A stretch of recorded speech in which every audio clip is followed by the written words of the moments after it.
What's going on, guys? So today we're going to be doing our first ever video on the LilyGo T Embed CC1101. So this is just going to be a product overview.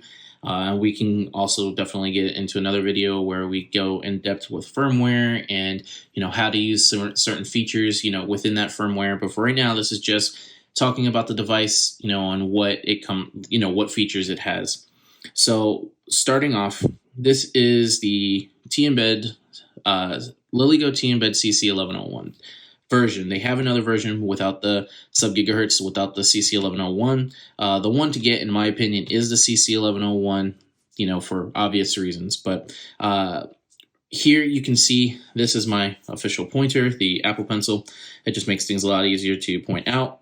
We are rocking a 1.9-inch color LCD TFT screen.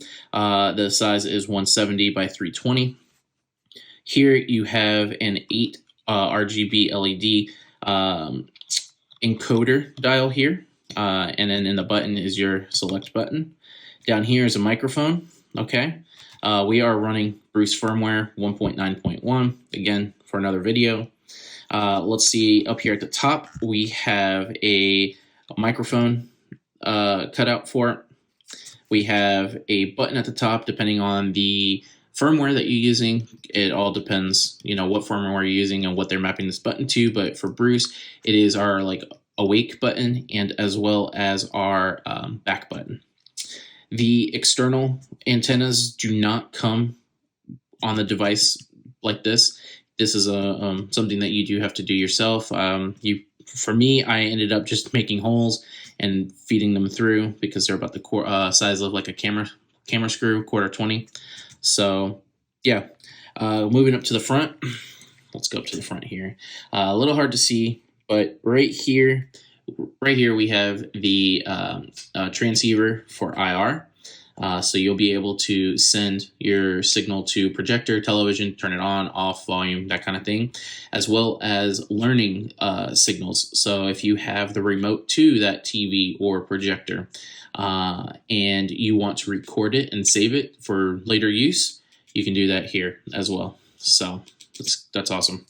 On the bottom, we have the RFID/NFC reader. Okay, we have 2 quick ports for external modules, and in here in this little hole where this wire is obstructing the view is the SD card slot right there.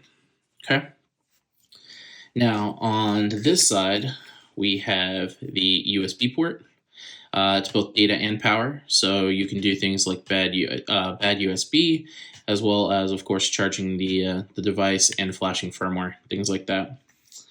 On the back, we have a nice rubberized material, just so that you don't, when you stick it to something metal, like a fridge or something like that, it doesn't slide off.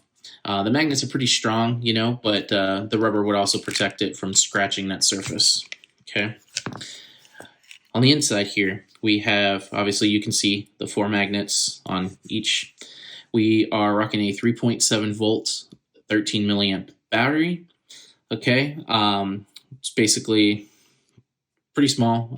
We haven't been able to find any replacements that are exactly like this, but that's okay. The battery is pretty decent. It lasts on moderate use about an hour, maybe a little less. I might be a little generous, but I would say about an hour.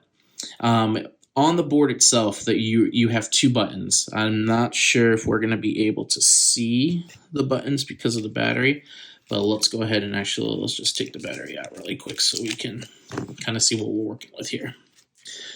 All right, so here we have the ESP32 S3. Okay, we have the PN532 chip for your NFC and RFID. Over here, obviously, you have your battery connection.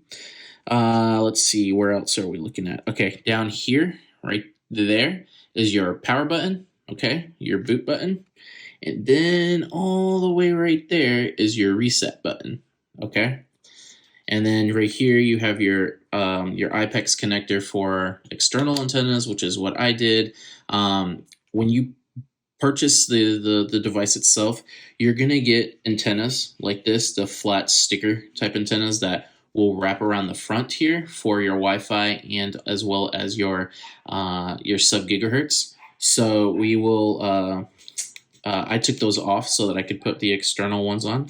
So basically, that's what you would do. You would unplug it from the board itself, put in your cables, and then make your holes and put your antennas, and then you'll have your own little external antennas that will be a lot stronger than these here. So, well, that's basically it. That's pretty much all you get with the LilyGo T Embed CC1101. The current price right now is roughly around 55 USD. You can get them on AliExpress for $60 to $80 depending where you are. My